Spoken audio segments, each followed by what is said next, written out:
Olha, dentro das instituições militares de Minas Gerais, tem um documento que é basicamente a espinha dorsal de toda a atividade administrativa e disciplinar. Um mapa. E ele não é só um guia, não. Ele é o código que garante a padronização, a legalidade e a justiça nos procedimentos internos.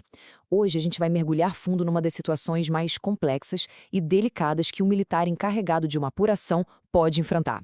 É um verdadeiro teste para os pilares da hierarquia e da disciplina. O tema é o que fazer quando as pistas de uma investigação começam a apontar para cima em direção a um superior hierárquico. Vamos imaginar um cenário aqui para ficar mais claro.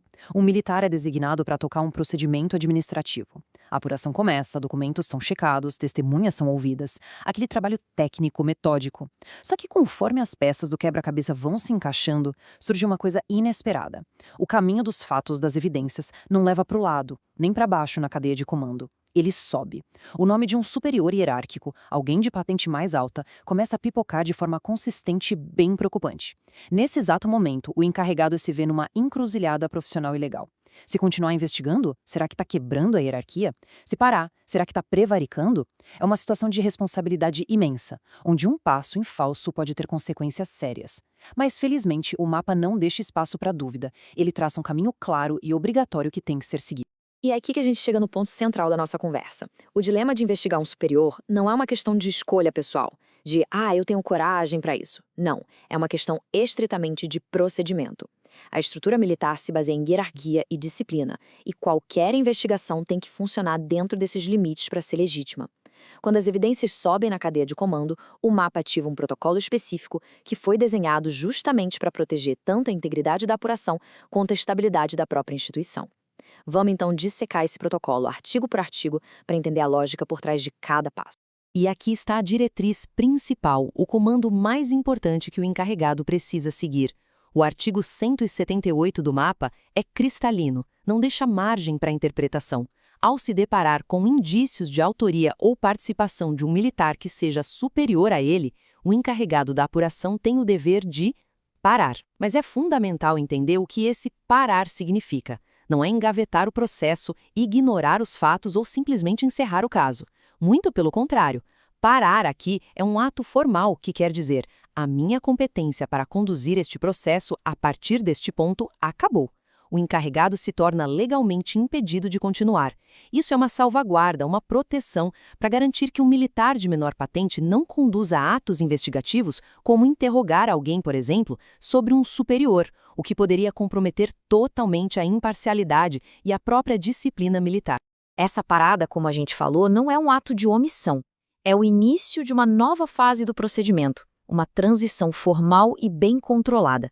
O artigo 178 não se limita a dar a ordem de parar. Ele detalha exatamente como parar e o que fazer em seguida.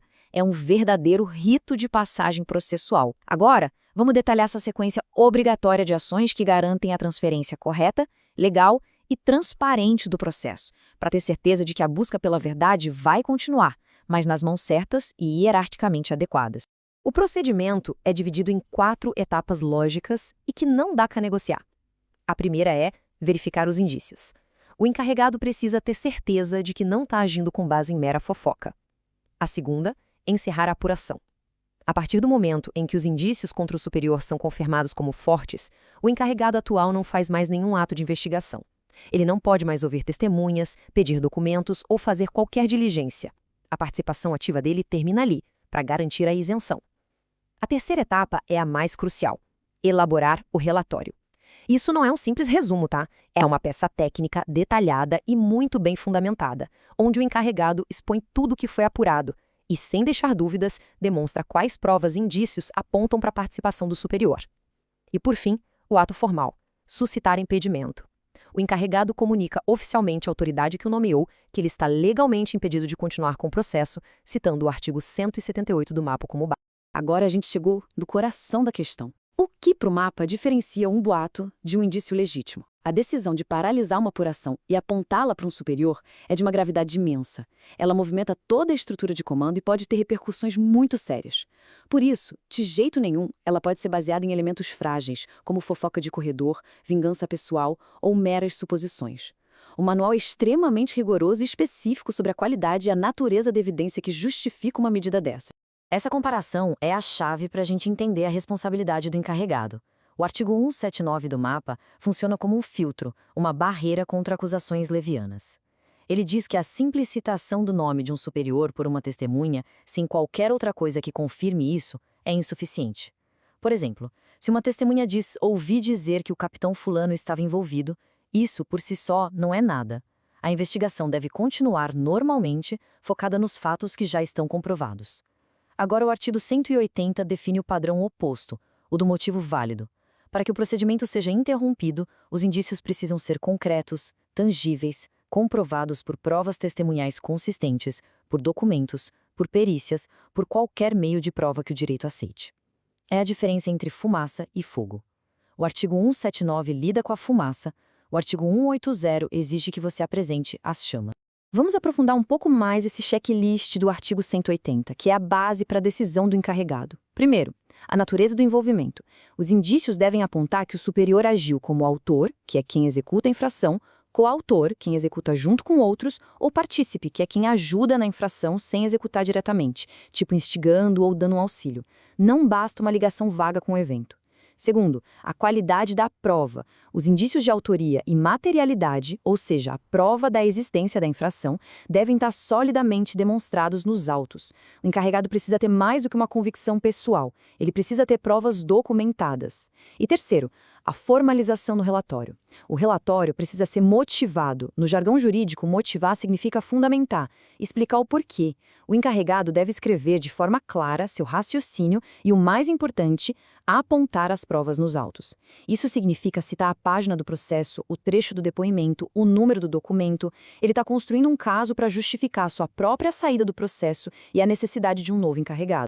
É importante frisar que, mesmo ao escrever o relatório para declarar seu impedimento, a missão fundamental do encarregado não muda. O princípio que norteia todo e qualquer processo administrativo, conforme o artigo 181 do MAPA, é a busca da verdade real. Esse princípio significa que a administração pública não deve se contentar com a verdade formal, aquela que está só nos papéis, mas deve ir além, buscando descobrir o que de fato aconteceu. Esse dever não é interrompido quando se encontra um superior no caminho. Pelo contrário, o procedimento de transição existe exatamente para permitir que essa busca continue de maneira eficaz.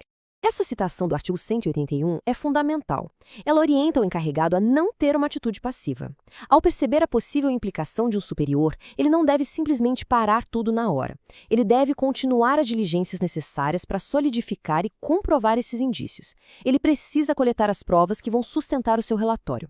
No entanto, e este é um ponto nevrálgico, ele faz isso sem tomar qualquer medida que envolva diretamente o superior, como intimá-lo para depor. Essa tarefa caberá exclusivamente ao próximo encarregado, que terá a precedência hierárquica necessária.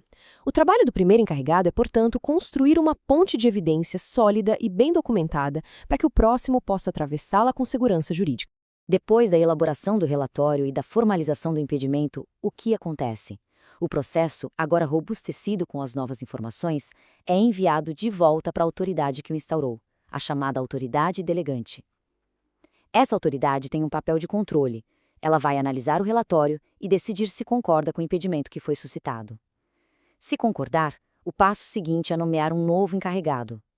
E aqui reside a solução do MAPA para a questão hierárquica.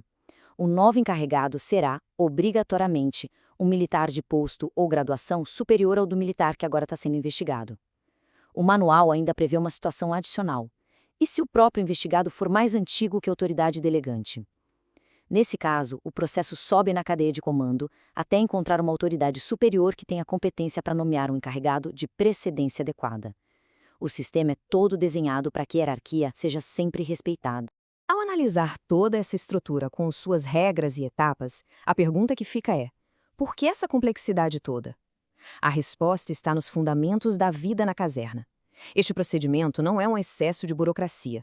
É uma regra de ouro, um mecanismo de freios e contrapesos essencial para o equilíbrio delicado entre justiça, disciplina e hierarquia.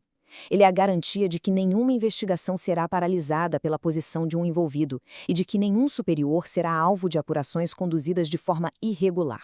Todo esse procedimento se apoia em 4 pilares essenciais. O primeiro, e mais óbvio, é o respeito à hierarquia, a viga mestra da organização militar. O segundo é a imparcialidade na apuração. Seria razoável esperar que um subordinado investigue seu superior com total isenção, livre de pressões ou constrangimentos? O procedimento evita essa situação insustentável. O terceiro pilar é a necessidade de provas robustas, que funciona como um escudo, protegendo a liderança contra denúncias infundadas e garantindo que a máquina administrativa se mova apenas com base em fatos concretos. E, por último, a garantia do devido processo. Este pilar assegura que todos, do soldado ao coronel, têm direito a um processo justo, conduzido por uma autoridade competente, e este procedimento é o que garante essa competência em situações hierarquicamente complexas. E a gente encerra com uma reflexão que este procedimento nos impõe.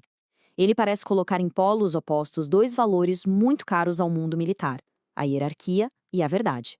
O que deve prevalecer? O mérito do procedimento detalhado no mapa é mostrar que não se trata de uma escolha, de um ou outro. O manual estabelece um método em que os dois pilares são harmonizados. O procedimento não sacrifica a verdade em nome da hierarquia. Ele readequa a hierarquia do processo para que a busca pela verdade possa continuar de forma legítima, imparcial e inquestionável.